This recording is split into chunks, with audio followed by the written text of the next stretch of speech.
vážení přátelé! Úraz, nedá se nic dělat, mě to nevadí.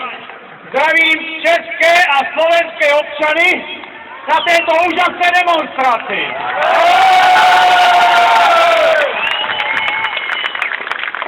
Chci vám říct, nejsem politik, jsem již aktivista, ale jsem jeden z vás. Jsem občan České republiky, otec milující dcery. Nebojte se, všichni, když to dokážu já, dokážete to taky.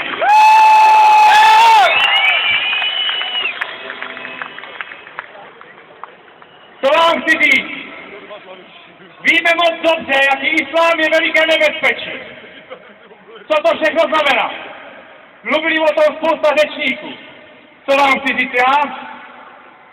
Máme vlastní zrádnou vládu. Je tady nějaký pan Sobotka. Je to vlastní zrádce.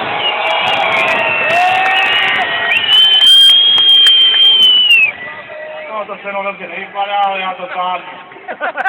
Byl jsem na ambasádě Francie. Byla tam pěta. Přišel tam i pan Sobotka, byl tam pan Dienstbier. Nechápu, co tyhle lidé tam dělali. Jsou to oni, co mají krev nevinných občanů Francie na svých rukách.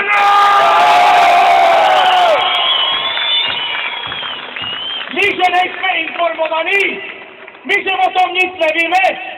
Pane Dienstbiere, proberte se! Český národ ví, co je islám za nebezpečí! My jsme informovaní!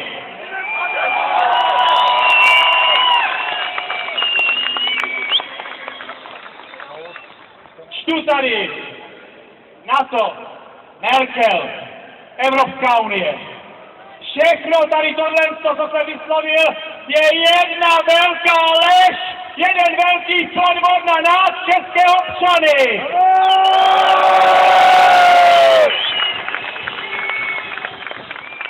Uvědomte si, my nejsme stát, který vlastně si může dělat, co chce. My musíme poklonkovat.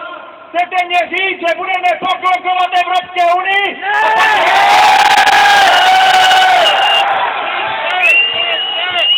Chcete mě říct, že budeme poslouchat nějaké NATO, které rozkazuje nám, kam kdo co půjde. Já děkuji, hlutím se. Já jsem tady sebou švádl. Já jsem honem rychle pospíchal za vámi, no občas to odpěl takový vůl. Přátelé, to vám říct. Říkám, jmenuji se Jiří Černohorský. Je mě 45 let a mám 26letou dcerku. Proto jsem toto začal. Mám strach o budoucnost, její budoucnost, o budoucnost jejich dětí. Mám strach o budoucnost tohoto národa a národa, který je hrdý národ a nedá se!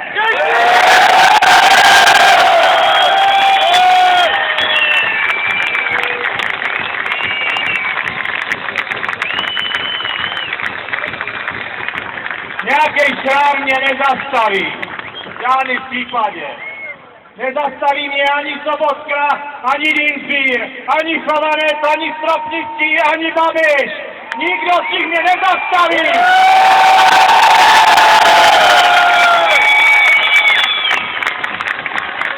My jsme hrdý český a slovenský národ.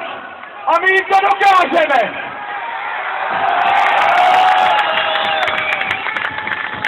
Pane prezidente Zemane, děkuji vám za nás, všechny občany, že se nás zastáváte, že se nebojíte a že jim to dáváte těm vlastizrádcům pocítit.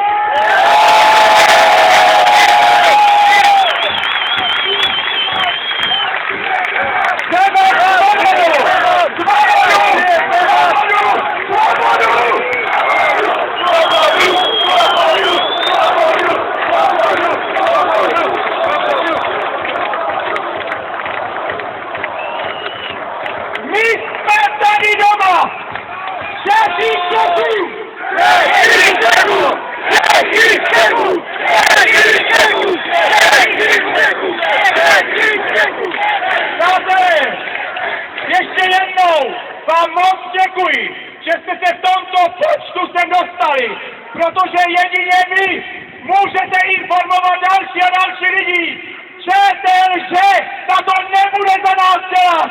Ta nahlásí, že tady bylo 200 nějakých showmenů, kteří si šli tady jenom něco vyříkat. Zjistěte to.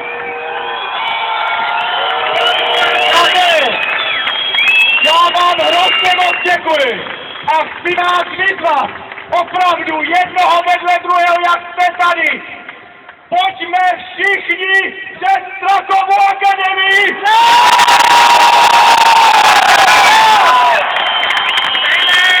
Musíme jít jasně najevo, že je tady nechceme, že vlastnictvárná vláda tady nemá co dělat!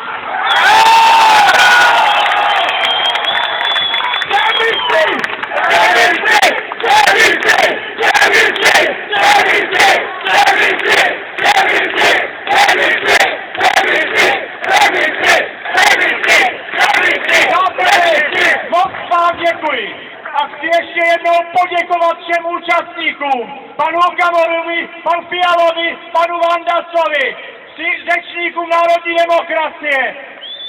Všem těmto chci poděkovat za to, že přes své názorové neshody přišli a bojují za český a slovenský národ! Děkuji! Jeden